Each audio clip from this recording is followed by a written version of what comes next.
Top of the morning, everyone. It is August the 15th. Touchstones reading from a child of God and a recovering alcoholic addict. Let's have a moment of silence for those still out there in pain and suffering, please.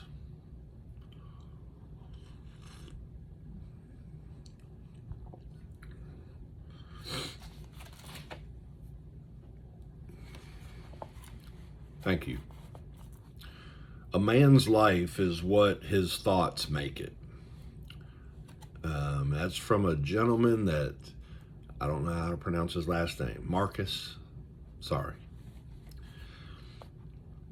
How do we think about ourselves? Do we feel unattractive? Do we feel we aren't masculine enough? Do we doubt our ability to perform our roles as friends, husbands, or fathers? Such thoughts are common among men. There is no problem in having them. They are normal to some extent. But what do we do with our thoughts? How we think about what we think makes a big difference in our lives. When we think we are odd or different from other men from feeling this way, we become more self-centered. When we don't stand up for our rights as men to have our doubts and weaknesses, we become even more weak and doubting. When we don't talk about our thoughts and feelings to other men, we become isolated and lonely. We have a right to feel insecure and to know we have weakness. We become stronger men by accepting our doubts. They may still cause some pain, but they have lost their power to control us. Just as a repaired seam can be stronger than the original, what was our weakness becomes our strength. Today, I accept my thoughts of weakness and self-doubt as part of my life. Great reading. I love them all. I like what it said at the end, where it says that repaired seam, being stronger after it got fixed. For me, that's how my life has been. I was broken for a lot of years, and not until I found Jesus Christ, I started becoming amended or fixed. And then when God brought me back into the program of AA, I tried AA once and it didn't work.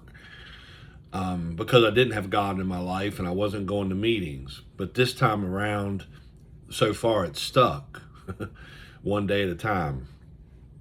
So the second time around, I found God, and that's when my amends started happening, my transformation, my sobriety began. And then I'm stronger. It's so true about the seam. He's fixed me inside and out. And my alcoholism and addiction for drugs was the weakness. But like I said, when I found God in the AA program, that's what gave me the strength to stand up for myself, to begin confidence in myself, to be open-minded, to just do the next right thing. And without having the Holy Spirit in me, God, having the word of Jesus Christ, or, be able to go to the Bible, which I never did, I was weak. I was controlling, so the character defects are still there if I let it. And the further I get away from the AA program, and most importantly, the further I get away from Jesus Christ, my old character defects start to creep back in my life. And that's a red flag for me. Luckily, I can see it pretty quick now. It happens pretty fast. But if I don't see it, that I could be in big trouble to get back into the old habits of drinking and drugging. And if I do that, I'm a goner. So that's death to me. So I have to keep this on the forefront of my head and in the front plate, the burner, the front burner. Don't push it to the back. And the only way I can do that is keep Jesus Christ in my life and keep going to AA meetings. So if you're struggling out there, I urge you, just try it. Just go to a meeting, pick up a Bible, talk to somebody in the program, go to church and talk to a pastor. What do you got to lose? You tried everything else. I've said that many times before. I was at that point. What do I have to lose? I was always in pain and hurt. He saved me. I love y'all very much. I hope you have a safe and blessed day. Peace.